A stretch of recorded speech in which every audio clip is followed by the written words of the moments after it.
twongeye kubahereza ikaze kuri YouTube channel aho tugiye kubasomera itangazo by'umwihariko ryaturutse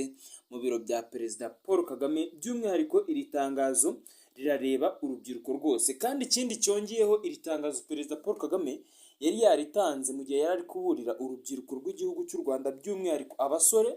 ababwira bimwe mu bintu bagomba gukora kugira ngo barebe ko bakivana mu bukene. Ikindi kandi yari ashingiyeho nuko igihugu cy'u Rwanda kidakize ku buryo cyazahereza abanyeshuri bose barangije kwiga akazi hano mu gihugu cy'u Rwanda nyine ngo babashe kubona imikorere. Benshi yavugaga ko bagomba kuba bakishakira uburyo bakihangira akazi, mbega bagashakisha uburyo nyine bagomba kwikorera ku giti cyabo, bo icyo bahawe ari ubumenyi by'umwihariko bw'intangiriro. Impamvu ibi ngibi Perezida Paul Kagame ashingira abivuga, yavuze ko uburezi bwo mu Rwanda ari ubuntu, kandi kuko ni n'ubuntu kuba umuntu yakiga segonderi, kurya no kwiga ku gihembwe yishyura 19,000, icyo gihe rwose uba wigira ubuntu. Mu gihe mu bindi bihugu uba usanga byonyine ku kwezi, nko mu gihugu cya Congo umunyeshuri aba yishyura amadolari agera kuri 30 yiga externe ataha, ugasanga ngo ngaba ari amafaranga menshi ku buryo aba angana hafi n'ibihumbi 43 by'amafaranga y'u Rwanda, mu gihe twebwe tuba twishyura ku gihembwe cyose 19,000. Iri tangazo rero rikubiyemo ibiki? Iri tangazo Perezida Paul Kagame yasohoye, wakibaza ngo ni ibiki biririmo? Ese ni iyihe miburo yatanze ku rubyiruko rw'igihugu cy'u Rwanda ishobora kuba yafasha abanyeshuri barangije kwiga, ndetse nawe ushobora kuba uri kumva iri tangazo? Perezida Paul Kagame mbere na mbere icyo yahereyeho, yabwiye urubyiruko rw'u Rwanda ati: njyewe kuva navuka ntabwo ndanywa inzoga, ndetse kugeza naho ngeze ubu ngubu ntabwo njya nywa inzoga, kuko inzoga buriya ngo ni kimwe mu bintu bituma abagabo batakaza umwimerere, ibitekerezo bikangirika, ndetse n'amajyambere ye cyangwa se icyo twita vision akangirika, ku buryo usanga umuntu asigaye nta ntego afite. Ibi bintu perezida ubwo yari ari kwiyamamaza nyine aya matora tumaze kumutoramo manda yiwe ya gatanu, ubwo yari ari kwiyamamaza yavuze ko rwose ikintu cyitwa inzoga ari ikintu yirinze kuva akiri mutoya, ndetse no kurinda ageze iki gihe, kuko ngo ahantu henshi agenda abona bari kunywa inzoga zihenze, banywa nyine za nzoga uba utabasha kuba wakigurira uri umuntu usanzwe. Ariko we yavuze ko ikintu cyitwa inzoga atari ikintu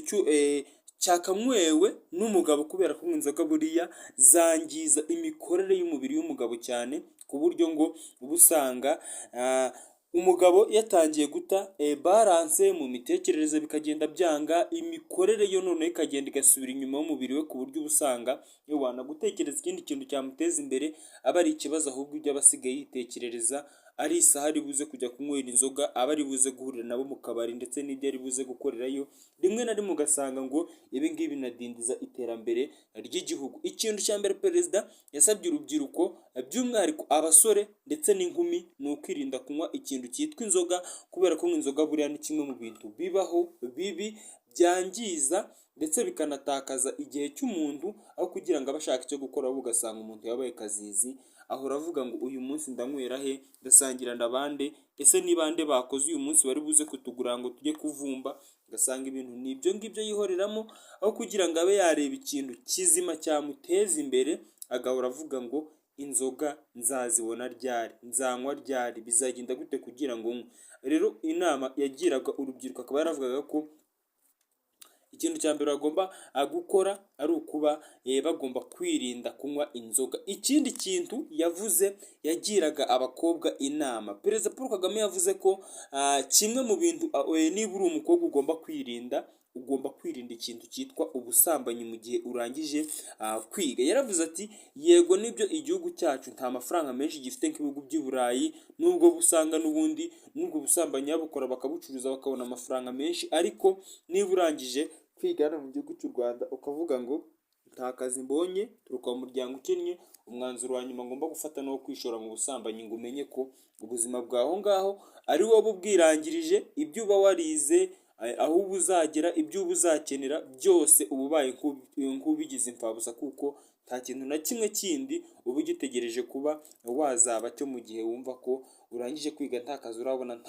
nta n'ibintu bibiri unagerageje mu buzima ngo byange, yewe tunafashe n'umwanya ngo unacuruze byange, ahubwo uhise wumva ko ikintu cya mbere ugomba gukora kugira ubone amafaranga vuba ari uguhita yuko ucuruza umubiri wawe. Ibi bintu Perezida Paul Kagame yarabyamaganye avuga ko atari ibintu bikwiye ku rubyiruko, kandi anavuga ko ubundi urubyiruko rugomba gukora cyane kuko nizo mbaraga z'igihugu, kugira ngo ejo n'ejo bundi ebo nibazaba bamaze gusaza abazaba barize aba ari bo